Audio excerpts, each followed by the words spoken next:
Ụtụtụ ọma nụ ụmụ ọdịnala Igbo. Ekenekwa m nwoke, ekene m nwanyị. Tata bụ ụbọchị Eke. Eke bụ mbido izu n'ọgụgụ izu n'ala Igbo. Wee na-asị ka Chineke tata ketara anyị ndụ, ketara anyị udo, ketara anyị agamniru, ketara anyị ihe akụ na ihe enwe enwe. Anyị sị ka ndị anyanwụ na ndị agbara gọzie anyị, mee ka anyị chake, ka anyị dị ka ihe. Kacha anyị na-ezu ezu mmụọ niile anyị na-achụrụ aja, kwudoro anyị, chụọrọ anyị ndị ajọ mmụọ na ndị ajọ mmadụ. Wepụtara anyị n'ofu n'ofu akara anyị ji bịa ụwa. Mee ka anyị mgbe ọbụla anyị gbuo n'iru ka anyị bute ihe ọma, anyị gbuo n'azụ anyị ebute ihe ọma, n'aka nri anyị ebute ihe ọma, n'aka ekpe ebute ihe ọma. A sị m onye chụba anyị ya daa,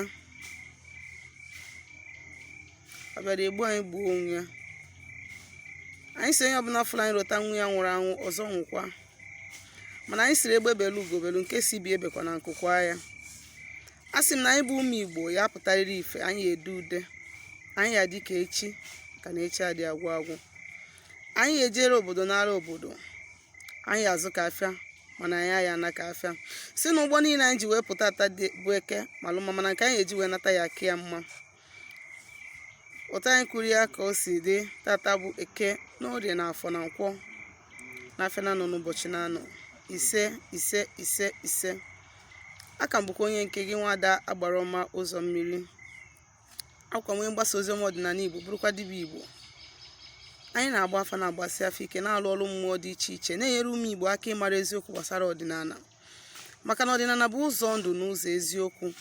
Ọ usoro ndị mbụ na ndị egede si wee kpere Chukwu okike, wee bie ndụ, bite ndụ aka, wee chaa isi awọ, mmụọ ọzụzụ nwoke, ọzụzụ nwaanyị.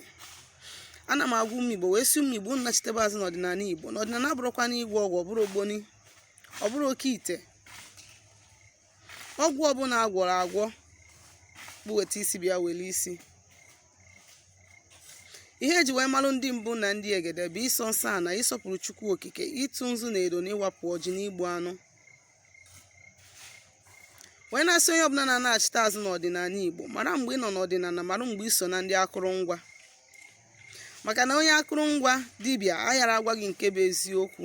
Itinye isi ịbanyego ihe ọbụla efoziri iweli ya.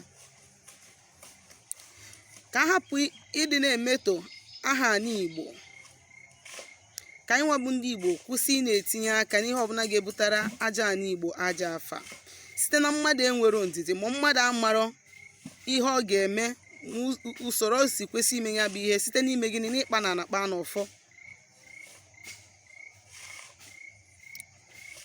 Asị na chi onye adịghị n'izu na isi na-acha ya awọ.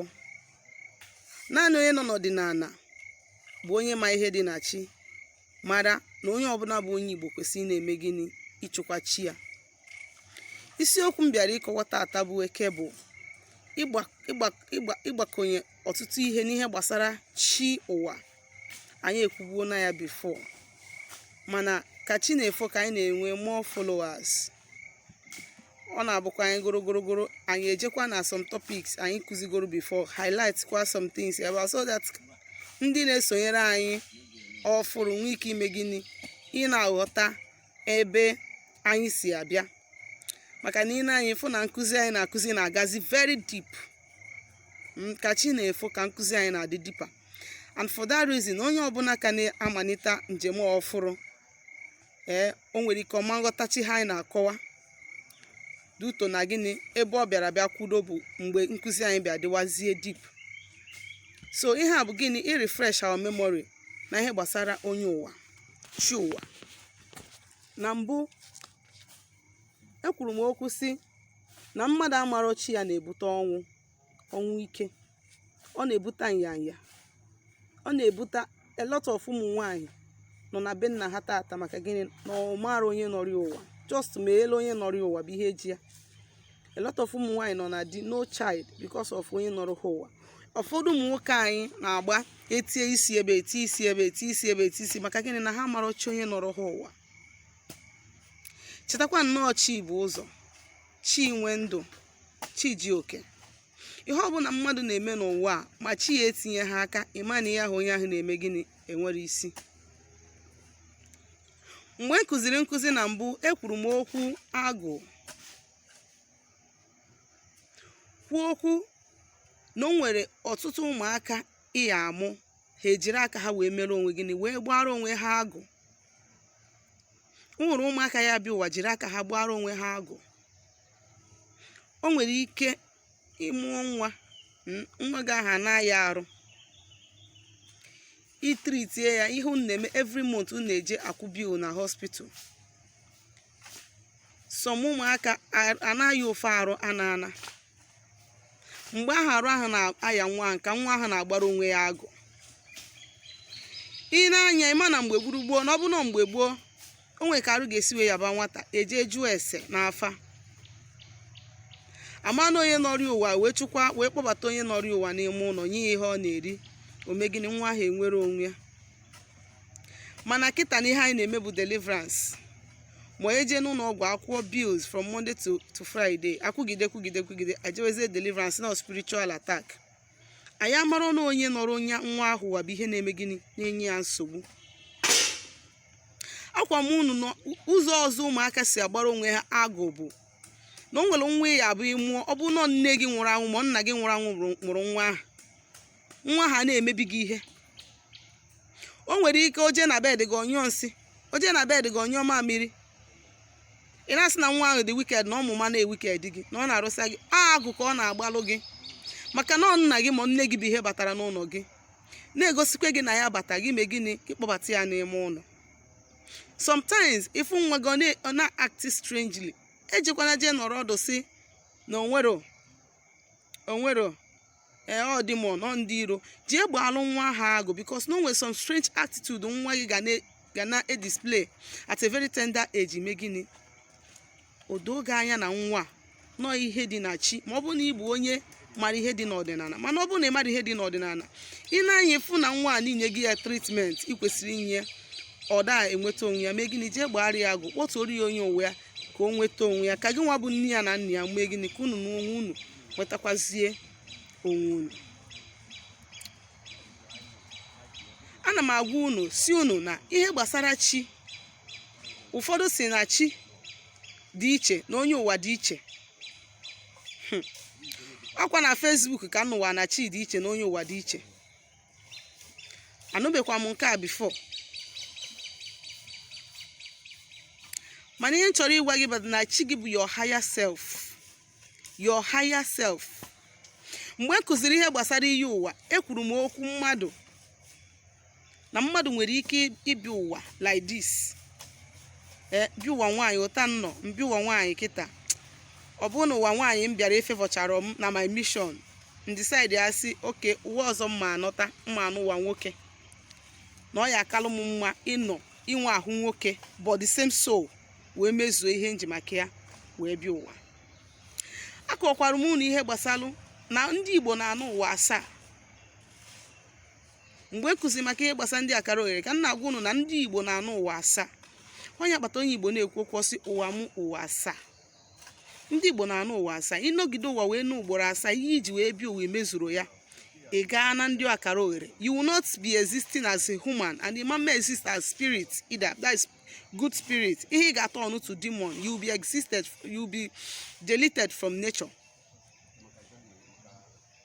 You stop existing na nature. Ya ka nji wee na-akọọlụ unu wee si unu na nwoke na-anọ nwaanyị ụwa, nwaanyị na-anọkwa nwoke ụwa. O nwere ndị alụsị nọrọ ụwa, o nwere ndị agbara nọrọ ụwa. Ịghọtara? Mana onye ọbụla mmadụ nọrọ ụwa na-enwekarị mmiri so ya ma arụsị so ya, arụsị na-esochi ya. O nwere ike ọ bụrụ ya nwa ka ndị ụfọdụ na-asị na chi dị iche arụsị onye ụwa dị iche. No, onye ọbụla dị ndụ nwere mmiri ma arụsị so ya. Arụsị chi onye anwa ma mmiri chi onye ahụ, mmiri onye ahụ si wee bịa ụwa, onye ahụ bụ mmiri chi onye ahụ. Marakwa amara na mmiri iwe arụsị. Ihe o ji dị mkpa na onye ọbụla bụ onye Igbo ga-amalụ ihe dị na chi ya, jisi ike ma ịma ahụgodu afọ onye nọrọ ụwa try ya.